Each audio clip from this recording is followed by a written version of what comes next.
17 سالہ جنرل محمد بن قاسم کی دستان و شجاعت قسط نمبر 23 حصہ دوم شیران اسلام کی جانبازانہ یورش۔ مسلمان شر و غل سے کہاں ڈرنے والے تھے۔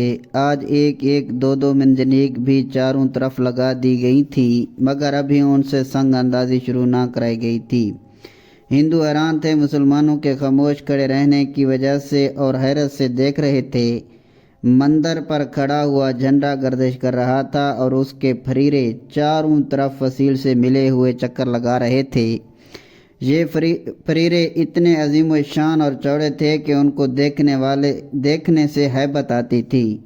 ان کی سیں سیں کی آوازیں دور تک جا رہی تھیں، حتیٰ کہ مسلمان بھی سن رہے تھے۔ جب آفتاب کسی قدر بلند ہو گیا تو روسک نامی منجنیق کو حرکت ہوئی۔ تقریباً 500 سپاہی اسے پیچھے سے دھکیلتے ہوئے چلے۔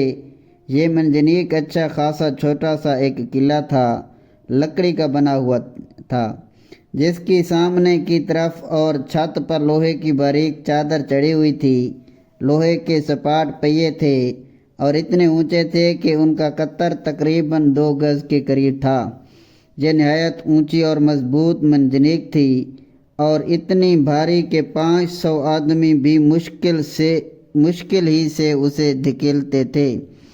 کچھ آدمی اس کے پیچھے نہایت وزنی پتھروں کو لوہے کی سلاخوں سے اٹھائے ہوئے چلے جا رہے تھے۔ یہ پتھر 10 15 من کے وزنی تھے۔ اس منجنیق کو بڑھتے ہوئے دیکھ کر ہندو نے اور بھی زور زور سے شور مچانا شروع کر دیا اور ساتھ ہی سنگریزے بھی برسانے شروع کر دیے، لیکن سپاہی منجنیق کے پیچھے تھے، اس لیے ان میں سے کسی کو بھی پتھر نہیں لگتا تھا۔ وہ نہایت اطمینان سے بڑھے جا رہے تھے۔ کچھ وقفے کے بعد محمد بن قاسم نے نعرہ لگایا، اس کے ساتھ ہی اس کے دستے نے بھی نعرہ لگایا۔ اس کے نعرے کی آواز شمال اور جنوب والوں نے سنی تو وہ سمجھ گئے کہ حملہ شروع ہو گیا ہے، لہذا انہوں نے بھی نعرے لگا کر منجنیقوں کو بڑھانا شروع کر دیا۔ ان کا نعرہ سن کر مغرب کی جانب والوں نے بھی وہی کیا جو انہوں نے کیا تھا۔ اس طرح سے چاروں طرف سے ایک ہی ساتھ منجنیقیں بڑھیں۔ عساکر اسلامیہ نے حرکت کی۔ ہندو نے ہر طرف زور و شور سے پتھر پھینکنے شروع کیے اور مسلمان ڈھالوں کے سائے میں بڑھنے لگے۔ جوبا روسک کے اندر بیٹھے ہوئے روزنوں میں سے جھانک رہے تھے، وہ موقع کی تلاش میں تھے۔ کچھ دور چلنے کے بعد انہوں نے منجنیق کو رکوا لیا اور خود نیچے اتر آئے۔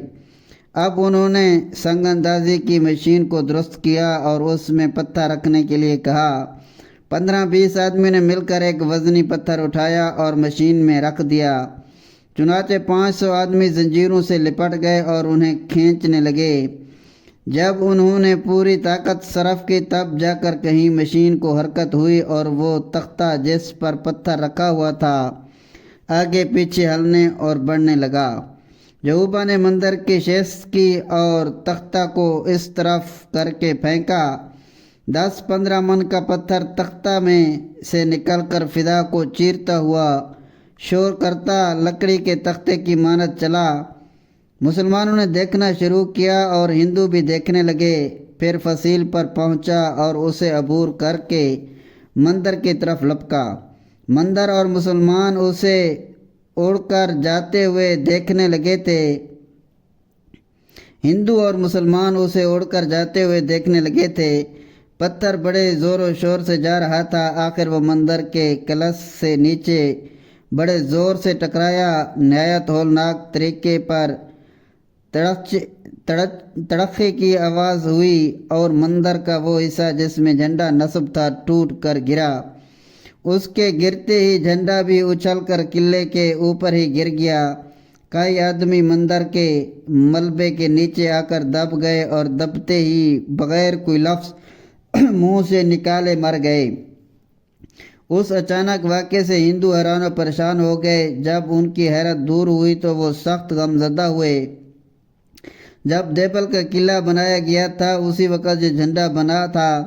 اگرچہ اس کے فریرے خراب ہونے پر تبدیل کر دیے جاتے تھے، مگر یہ جھنڈا کبھی نہ گرایا گیا تھا، نہ قلعہ فتح ہوا تھا۔ اس لیے ہندوؤں کا خیال ہو گیا تھا کہ جب تک یہ جھنڈا مندر پر گردش کرتا رہے گا اس وقت تک یہ قلعہ فتح نہ ہو